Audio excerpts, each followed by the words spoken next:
Number one, rent, rent, rent, rent, rent. We should never, ever, ever, ever, ever buy property on what it might be worth in the future.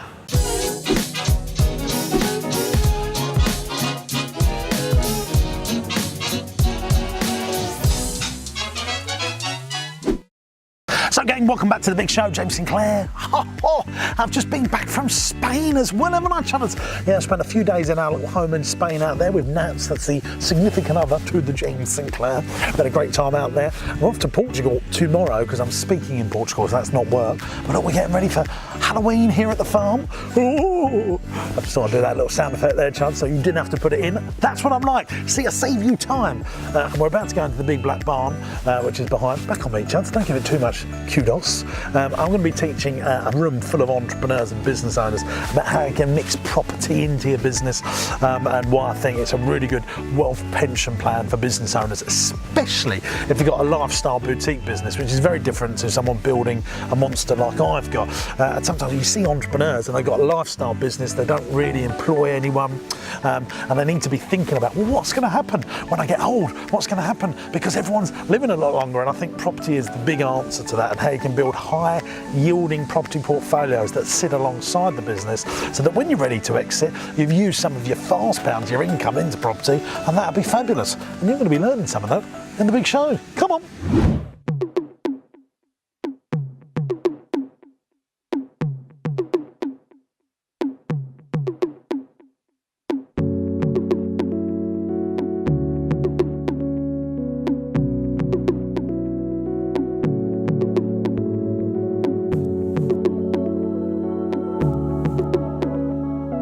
Number one, rent, rent, rent, rent, rent. We should never, ever, ever, ever, ever buy property on what it might be worth in the future. Looking over history, we know property is going to go up in value, right? We know that if we look over the last 300 years, property has gone up in value, and it roughly doubles every 10 years as a rule. We buy our properties based on cash flow, cash flow, cash flow. It's all about the rent. Say something, I don't know, like Brexit happening. Oh, that is happening.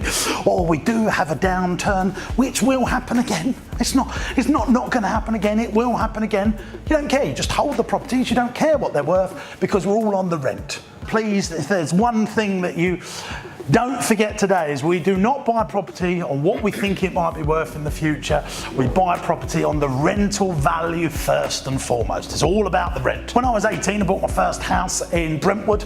Does anyone know where Brentwood is? I went to school in Brentwood, so I'd done the classic thing. I was brought up in Brentwood. I needed to buy my first house in Brentwood because that's what my family, that's what my friends were doing, and that's the town that I lived in. Now, I've still got that property. Yes, it's doubled in value, but from a rental point of view, it was a disaster decision to make. I put everything that I'd earned from doing all my magic shows and parties into this bloody house. Knowing what I do now, I'd go and buy 5 in Manchester and get 5 times more rent.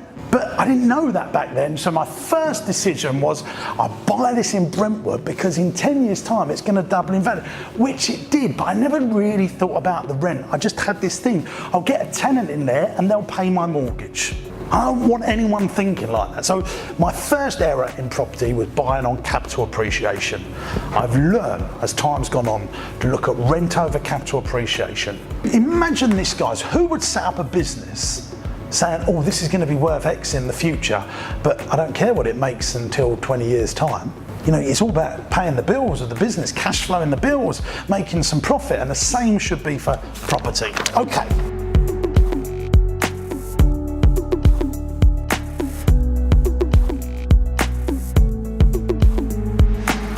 We're having a great session here at the property course. These guys are all business owners, and I'll set them a little task on their table to find some really good properties that meet our ROI criteria.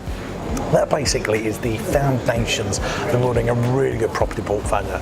We're looking for a really strong return on investment with a great rental yield, because it's the rent that's more important than the capital appreciation. And really, when you're teaching property, you need to break down, actually, it doesn't matter what it's going to be worth in the future. It's all about the monthly cash flow, how we can get the most rent out of the property so that we can service all the exes that come out. And then basically, we look at the monthly cash flow, less what your interest on your mortgages, less your lettings fees, less your repairs and your maintenance. You get that figure, you times it by 12, and then you divide that by the cash that you've put in to buy the property. That includes plus in your stamp duty, your deposit to buy the property, and the rest is mortgaged off, obviously, and any legal fees that you've got. You get that number, you press equal on the calculator, you've got that number, you times that by 100, and that is the percentage return on investment for your capital in. And that's what they're working on today, because I believe that's the key, most important ingredient to a great property empire building successful thing. Come on, let's go.